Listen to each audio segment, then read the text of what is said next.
Ron Slade joins us now. His appearance is brought to you by Dynasty Pools and Spas, and he's feeling the flow. Ron, how are you, sir? What up? What up? What up? What up? I'm good, man. Beautiful morning down here in the Music City, man. It's finally sunny out. We probably got to wait on some gloomy days. It's time to go get some cars washed today.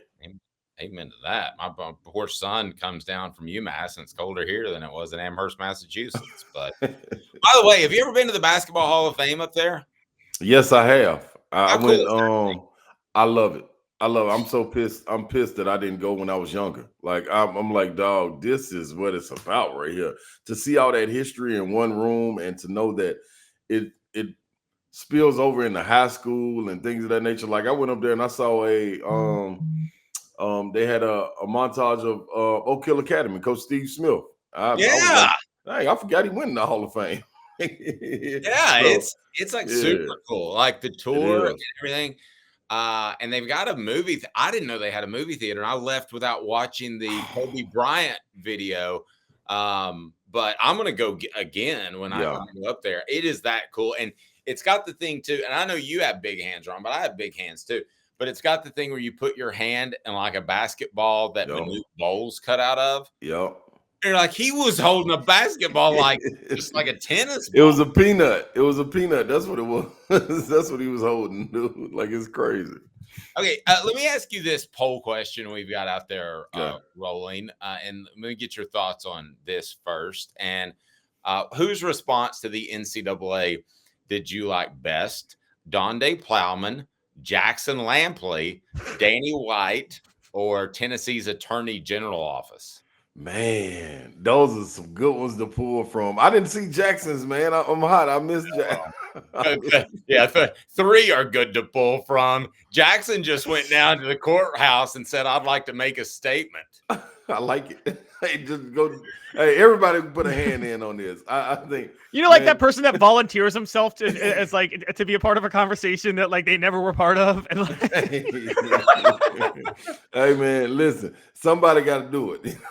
So my man Lamp handled that. I'm gonna have to go with Plowman, man. Chancellor Plowman, she came out guns a-blazing, didn't wait, no hesitation, and it was one of those situations I looked at it as if you walked into the class back in the day and you had to sit up there and you knew you cheated on your paper and the teacher knew too, and she wanted to see if you was gonna lie in front of everybody, and you did. So she told everybody clear on out, and she pulled out that long wooden ruler and told you put your hand like that. And pop, pop, pop, pop, pop. That's what I looked like she did to the NCAA, man. I'm with Chancellor Plowman on it. No, where'd you go to school, Ron? hey, we were still getting paddled back in my day, Caleb. We were still getting paddled, man. It was still real. Hey, how about this? I got paddled twice in my life. Okay, Ooh. once in kindergarten, once as a senior in high school. Dang, you started how you ended. Yeah, he goes, this is. Wouldn't it be really awesome if the hot teacher did the paddling, guys? Wouldn't that have been hilarious? I don't know if she could get no muscle behind it, man. The paddle I got paddled with. My mom came in, took the paddle from the principal, and told the principal to get out and paddled me with the air hose in the paddle. When I got paddled, the principal says he literally said, he goes, "Well, I'm going to take a shot." And because he was excited, I'd finally crossed the line where I was getting paddled. Yeah. And then he goes, "But we got to give 3 shots for this one." So he calls in another guy that didn't like me, the defensive coordinator of the football team. So you would think that would be the scariest. Yeah. He called in the baseball. You get a swing. The baseball coach knew just when to break his wrist, and I raised off the table. It was awful. All right, so let's talk about the Vols. I got pretty excited about the Dalton Connect kid, and I still am. But the rest of Tennessee's team seemed to take a little bit of a breather this week. What did you make on Tuesday's game? Then we'll look forward. Yeah, it looked like that, man. I think when you watch a team like South Carolina, you believe what you're seeing, but you don't believe it till it's in your face, till you go through it. I think a lot of people around the SEC are looking at South Carolina as, man, they're a good team. They slipped up and caught Kentucky. They slipped up and caught Tennessee. So you're looking at it like, man, they can't get us like that. We'll go out here and play our game and get to it. and they don't rattle. They don't rattle. I think Tennessee came out, and when you saw the first 2 shots, point blank range, be missed by Edu, I tweeted out immediately, this don't look good. This don't look good. Because when you watch enough basketball and you know how the season goes, you can kind of feel when a game is going to be an ugly game, and you would hope that a guy like Dalton Connect can swing it and try to get over the hump. And I think guys were about to get involved in it. Santi made a big-time 3. They were about to start the momentum, and then the one dark night, Pat Adams got involved and said, no, this won't happen in Gotham City tonight. And you know what he did? Killed all the momentum. 3 fouls in 1 possession. Took all the momentum out the arena and said, South Carolina, y'all going to handle your business. But, man, I did think that, the guys did watch a little bit. And I think it's easy to happen. When you got a guy on the heater, and we talk about in the past shows the sacrifice the guys are making to get him the ball, because he could go for 50. But in order to go for 40 or 50 points, you got to be able to get attempts up. And so you're reaching out and you're passing up shots to get him the ball. You're standing and watching sometimes because he makes it look so easy. But that's something that I think that, it was a wake-up call. And I think it was at the right time. You didn't lose to a Missouri team or a Vanderbilt team, that makes it look bad. You lost to a quad 1 opponent at home. And I think you can build off of it. And you should have everybody's attention getting ready to walk in the ruck. Caleb? Ryan, I want to give a little credit for a minute, because I know Rick Barnes is a legend. I know he's a great coach. And if my kid were a basketball player and he was going to college, I'd want him to play for Barnes, because Barnes develops players so well. However, is it fair to say that Lamont Paris coached circles around him Tuesday night? I mean, coached circles around Rick Barnes. I wouldn't say that to me, but you got to look where I'm coming from. I've been screaming since the matchup before Clemson with Syracuse, with South Carolina. That's a real team. And it's not because of one guy in Michie Johnson. The addition of B.J. Mack, the addition of Studi, who was a cast out from Vanderbilt, the addition of Zach Davis, Murray Boyle's getting healthy. You got some guys that can play, and you got some veteran guys, and then Talon Cooper, I think, is the unsung hero, dog. This young man does not get rattled. So as much as I could give it to Lamont Paris, and I'm not taking anything from him, but, man, I'm going to throw it at the players. Talon Cooper did not get rattled not one time. Anytime Zakai Ziegler is pressing you, he makes you play out of whack and not be able to get into your offense. Talon Cooper acted like he was Magic Johnson and almost put Zakai on his heel. You know what I'm saying? I'm cool, man. You're not taking this ball. I'm getting this to where we want to get to. Okay, shot clock's running down. Bring it up here. Let's go pick and pop. BJ Mack, you pop out. Let me get on the way to the cup, get to my spot, pull up and shoot.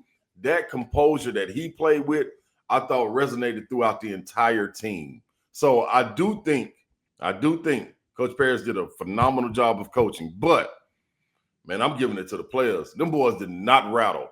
When every time a shot needed to be made or UT felt like they were going to get some momentum, they came back and made a play defensively, made a shot. And UT helped them by missing layups and free throws. But you can't – that's not getting an asterisk beside it for me. I'm giving it all to the players. They outplayed them. They outplayed them. I don't think it was nothing Coach Barnes could do coaching-wise or anything. Man, they went out there and beat them boys on the floor without any questions, and they stood toe-to-toe with them and did not blink. In Thompson-Boling, where that defense will smother you without question. We've seen people fold from it. Them boys – South Carolina's a team. Oh, Ron, I think we lost there. Yeah, Ron, it seems to me that sometimes you broke up just a little bit. Sometimes you lose, but sometimes you get beat, and those can be two very different things. Very much so. Very much so. Y'all got me now? Yep, we got you. The only thing I was bringing up with Lamont is I agree the defense was smothering, but that was a scouting report where Lamont realized if we just stay patient, eventually Tennessee backs away from the corner, and that corner 3 is wide open every single time. I mean, that What was the video? What was the Super Nintendo game or the Nintendo game back in the late 80s where the corner three was wide open from Double the glitch dribble. on the screen? Double dribble. Oh yeah, double dribble. I dominated. That was that South dribble. Carolina game. Yeah, I dominated at double dribble on Christmas morning so much that nobody else in my family would play me. And the thing I love about double dribble is it's the only game that's named after a penalty. That's true. Have you ever thought about that? I mean, it's not. not. Yeah, it's not Madden Face Mask 2026. Yeah, that's right. Hey, remember the breakaway graphic screens where they slow-mo dunk? It looked like we were watching a live version of Double Dribble on Tuesday night. Lamont parents were like, just wait. They're going to leave the corner three wide open. And this is what it was. You're right about that, Caleb. You spot on about that. That was patience in them knowing that using Tennessee against themselves, knowing that the defense will load up on one side, help side would come way over, and having the confidence like, okay, guys, when that ball skipped, don't hesitate. Shoot the ball. I don't care who it is over there in the corner, shoot the ball. And it looked like they're working on it. So you spot on about that, Caleb. You are absolutely right. Absolutely right. Hey, at what point, I'm not dogging Rick Barnes, but at what point, like Lamont Paris, I got to know pretty well in the Chattanooga area. Would you like to see maybe a young up and coming coach that was a little bit innovative, a little bit different? Do you ever think along those lines? Because I know you're a big Barnes guy like me too. Yeah, I do think about along those lines. But I think more so along those lines. Like I like the position he's in. I just think maybe if you don't evolve, yes, I would like to see it.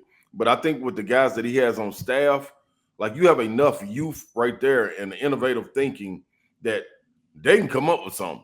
Like I don't know why we don't get to see these guys when you got all these horses press more. You know what I'm saying? I think that right there. In that South Carolina game, the game was played so slow when we're talking about double dribble and things of that nature. Like Tennessee is best. Zakai's best when he's aggressive, getting downhill. So to me, that's the problem. Sometimes I don't think it's getting stuck in your ways, but I think you get stuck on what's worked for you in the past. So do I think some new innovative thinking would help? Yes, but he has it right there on the bench. Like you got guys that have been involved in the grassroots program. When you talk about Rod Clark, you got Gainey there. Like you got guys that evolve and talk to other coaches around the league and around the country, and they know how to get it done. You just got to be willing to accept those things and be like, all right, you know what? This ain't working this time. Let me go this way. Good point. Right. So going beyond the coaching to a little bit, one of the things I said to Dave last week before the South Carolina game, I thought Tennessee starters were logging too many minutes. And I just feel like they're only going 7 or 8 deep. And is there a concern that they're getting a little tired and that's where the free throw issues came from? Yes. Why are they getting tired, Ron? But Caleb said it's too many minutes. We talk about depth. Like this is the thing. This is why I said we need to stop talking about depth, because if there's depth, you can't say, hey man, we got a deep team, but the pool only goes to 4 feet.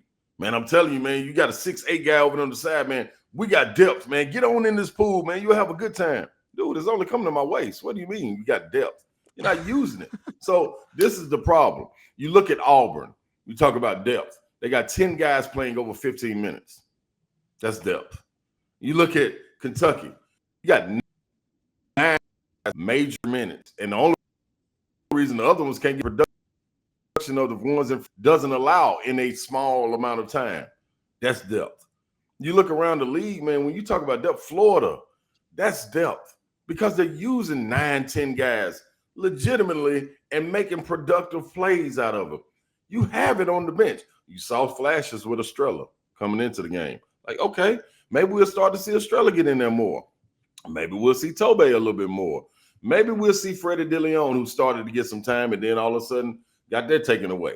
I don't know. It's like the only people you can depend on coming off the bench right now is Gainey, Jemai Mashack,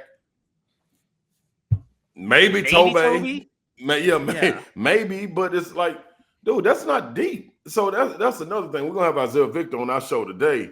And when I went up there and watched them play in the spring, the first thing I said was, golly, dude, this team right here, it kind of reminds me, outside of the front court depth, it kind of reminds me of when I played. Like, we had some real depth, but we used it. Like, we could literally say, you know what, this first five ain't going, and do a platoon sub and bring in five more, and that five looked like they should have been the starters. I think Tennessee has that, but you don't use it. So you don't have it. If you don't use it, you might as well not have it. Like, you got to get into that. Okay, so why is Rick Barnes not using the depth is my question for Ron. Yeah. His appearance brought to you by Dynasty Pools and Spas. He'll answer that question in 60 seconds. Having the best spas made right here in the United States of America in your backyard. Dynasty Pools and Spas. Their showroom is open in Athens, right off the interstate. You can stop by and check out the best hot tubs and spas in the market. And in delivery, yes, they can do that to Knoxville or Chattanooga. They've got complete support, spa cover, and chemicals to keep your spa bubbling at its best. They also have pool chemicals as well. Dynasty Pools and Spas, amazing discounts for first responders, military, and even some blemish models that can save you a ton, and no one will ever notice. Mention Off the Hook Sports, get $500 off. Mention Off the Hook Sports, get $500 off. Dynasty Pools and Spas. Go to dynastypoolsandspas.com or stop by that showroom in Athens. dynastypoolsandspas.com. Dynasty Pools and Spas. All right, Ron. So Rick Barnes is an experienced coach. This is a deep team. You saw it. You said as soon as you walked up on the court, first time you saw this group, why aren't they utilizing their depth? The depth, I think, is young.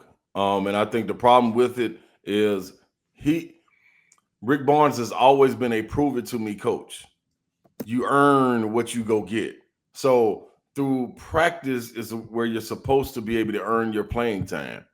If it's not going well in practice, you don't get the opportunity in the game. Now, some people are game time, the lights get brighter, I show up and play type players. You know what I'm saying? Maybe able to get it right. Game, all of a sudden, hit a switch and it's on. Guys like Joshua Dobbs. Joshua Dobbs wasn't a real great practice player, but in the game, Lord have mercy. Who else would you want orchestrating a comeback or managing a game, whatever you call it, to go out and get a victory? So I think, man, at some point when you got guys like Cam Carr, who's a real talent over there, Freddie DeLeon, who's a talent, JP Estrella, who's a talent, Toby Awaka, who's a talent, you got to get these guys some playing time somehow. I just named 4 players to go with the other 2 that's coming off the bench. You look up, that's 7 guys able to come off the bench, but you have to get experience in the game playing. If you don't get that experience in the game playing, it's going to be difficult when you get to the tournament, SEC tournament, you playing day after day, those 35 minutes start to log instead of just imagine if that was 27 minutes. It'd be different. Ron, it wasn't night and day like you mentioned Dobbs, but I always thought you were a step better in games than in practice. Not that you were bad in practice. Please don't get me wrong. But first, do you agree with that? Second, why is that? And in retrospect, does it kind of frustrate you? Maybe you weren't better in practice at times. No, I was just fine with it. I knew when the lights cut on, I was gonna have an extra boost of energy. And in practice, I always thought of, listen, man, I'm in a reserve role. I'm in a reserve role in practice. Y'all know what I'm gonna bring in the game, and I'm not gonna push my teammates to the edge unless we're playing live scrimmage. That's different. But I don't want to, I will hurt one of my teammates.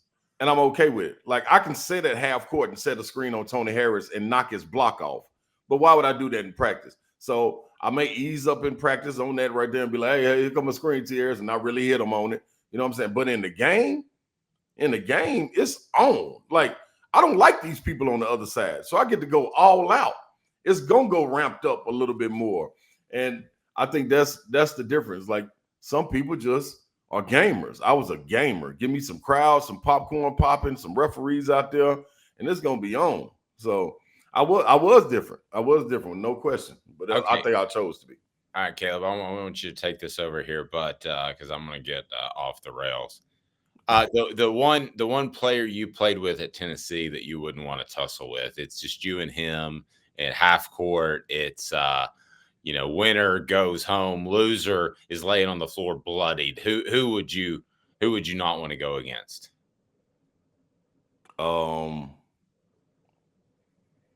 Man, I don't know if I would like to go against none of them, man. All our players was cutthroat. Like I know you may have not been the most disciplined group of all time, but you guys had some tough SOBs. Yeah, like I'm talking, and nobody wanted to lose. So whether it was going to be bite a toe off, cut a throat, it didn't matter. Like somebody was not walking out of there, and it didn't matter. Picking up things, it was no CJ Black was one of the quietest guys on the team, and he'll do whatever to win. Throw you through a glass backboard, you know what I mean? Trip your mom going down the steps. It didn't matter, man. Like we had some cutthroat guys on our team, but everybody was brothers, so it was cool when we was together. No, I remember after the Charlotte game going back into the locker room and Tony didn't want to talk. Harrell. And I went around and Tennessee Sports Information, I guess, decided to take the night off. So I went back because you had to get a quote from him. Yeah. And he looked at me and I thought to myself, that look alone overcomes the 100 pounds I have on him. He could probably beat my rear on the spot. So I'm just going to cruise out of this area and we won't have a quote from Tony in this. Dude, nobody wanted to talk after that, dog. We were all looking around. I remember sitting down in the shower looking around like, dude, who's going to be the first to talk? Because whoever going to be the first to talk, we all going to gang up on him and be like, hey, man, what the hell? You know what I'm saying? So, yeah. Who was the forward guy that played? White? Was his name White? Okay. Ron, I listened to I actually listened to you on a podcast a while back and you explained what happened with that team. Apparently the minute y'all tried to get disciplined was the minute it went off the rails. You lost your edge, apparently. We went downhill. We had a team meeting, dude. Team meeting to get everybody together, like quit partying, like let's lock in, let's do extra work, this, that, and the other. And we went on one of the biggest, I would say, debacles in the SEC history to me. With that much you all had a lot of team meetings to get things done that year. I do remember Roddy White, though. That was his name, right? Yep, Rodney White. Yep. Rodney White. Okay. I remember this is like one of my worst journalism moments is I'm sitting there recording him. And I said, I've got my recorder for those not looking on our video platform. And I said, you guys seem pretty confident. And he goes, yeah, we're confident. We feel like if we play our best, good things can happen. So I hit stop, put my recorder in pocket, and he goes, and I'll go. He thought it was still recording, and he said, I'll go ahead and tell you, we're going to win. Mm-hmm. He was a cocky dude. What are you doing? So he made it to the league. Me and him became actually cool friends, man, because when we were both in Italy at the time. And we had a mutual friend in Joby Thomas. Joby Thomas played on that team. Number 31, white kid shooter, man, could shoot. One of my best friends. I just did a podcast with him, and we were talking about this. So Rodney White, man, played a long career, probably about 8 years in the league. Came over to Italy, got some money, had the same game. We talked about them times too. You know what I mean? So he was going out of his way to make a prediction, and I accidentally hit the stop recording button. But yes, you should have played that, Dave. We needed that fire lit. Ron, wait, what happened? We never asked what the players thought about this, because we always hear about what the fans thought when Jerry Green told the fans to go to Kmart. Yeah. When you guys heard that he said that, what was going? Were y'all just like, "Oh my God, now this is just going to make things worse," or did you kind of feel like let's rally together with it? No, we honestly thought like, man, dude, he got our back. Like we was like, hell yeah, that's okay, that's what's up. Coach Green finally coming out saying something, and he holding us down, like, because you got to understand, dog, like you going through ups and downs, and we trying to get it right. You know what I mean? It was just something that wasn't clicking. T. Harris was hurt. Like you were hearing a lot of outside noise. We were expected to do big things. You had different guys emerging. You know what I'm saying? Like it was almost a situation we had too much talent. You know what I'm saying? Like, because you would be looking over your shoulder. You probably deserve to play 25, 30 minutes, but here I am, got Isaiah Victor looking over his shoulder. Marcus Hayslip is a damn lottery pick that can't get off the bench, but doing everything in practice. he got Hathaway looking over his shoulder. So it was almost too much talent, man, in a sense, man. That makes a lot of sense. I never thought of too much talent. But you guys may have had that. Okay, what do you make of Kentucky? And what are your thoughts on this matchup? Kentucky, really good team, man. They don't defend like they should. And depending on, I saw DJ Wagner and Justin Edwards set out last game. They're 0-2 without DJ Wagner. I think he's a guy that you talk about handle the lights. He handles the lights. Reed Shepard is a phenomenal player, but it's different when DJ Wagner is running the point. Him and Dillingham and Shepard get to play off the ball and come off the bench and don't have to be thrust into that starting role. But that 7-footers all bring something different to the game. I think when you've had your biggest troubles is when you have a big man that's giving a dude trouble. And you know, they've been able to run up. They got 3 7-footers, and they got Terrence Mitchell who can go get busy. It's going to be you're going to have to hit the boards hard, and you're going to have to get back in transition, because when they get out in the open run, from 3, 2, anywhere, got to be able to control the tempo. And I think the Vols can go up there and play. They should have their attention. Dalton Connect should be hard to handle. But I think the other guys have to go and play their ball, aggressive style of ball, in order to go get a victory. For whatever reason, I feel like this is a guaranteed win. I just feel like they bounce back. I feel like that too. I feel like this is the perfect storm going through it. And then let me tell you this too. I think it's something to be said for the youth of Kentucky, not seeing what it is to play older players. The reason South Carolina had an opportunity to beat them, there's some older veteran players. The reason Florida had an opportunity to beat them, there's some older veteran players that don't get routed. Tennessee should be able to be doing the same exact thing. And I think that's when you see Kentucky have a little bit of trouble, when they have to slow down, think a little bit, and not just free fall play. You know what I'm saying? Ron, you're the man. Tennessee's house nowadays, isn't it? Hey, dude, the last 20 matchups, 10-10. So all this, the little kitty cats, I don't know what they talking about. Like Big Blue Madness and all that. Y'all can shut all that down. Have a good weekend, buddy. I appreciate you as always. Ron Slay, the one, the only.